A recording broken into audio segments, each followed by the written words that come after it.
नेहा गुप्ता जी का लिखा हुआ एक खूबसूरत सा कलाम बाउनवान प्यार आपकी खिदमत में फ्री माइंड्स क्लब के माध्यम से पेश किया जाता है। मुझे कहते हैं शहबाज अहमद खान। वो लिखती हैं, किसी ने सच ही कहा है, प्यार किसी का कहाँ पूरा होता है। प्यार का पहला अक्षर ही अधूरा होता है।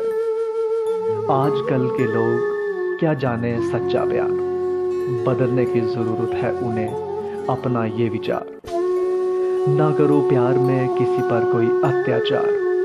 सच्चा साथी ढूंढने में अक्सर लोग खा जाते हैं मार, क्योंकि वो चेहरे की जगह जिस्म से प्यार जो है करते। आखिर प्यार में किसी को धोखा देने से पहले तुम एक बार भगवान से तो डर लेते। बहुत मुश्किल भरा होता है जिंदगी का सफ़र, जो जिंदगी के हर खुशी और हर गम बांट सके। ढूंढो कोई ऐसा हम सफ़र। न ठकराओ कभी किसी के प्यार को, ना ही दो किसी को धोखा, क्योंकि हर बार नहीं मिलता सच्चा प्यार पाने का मौका।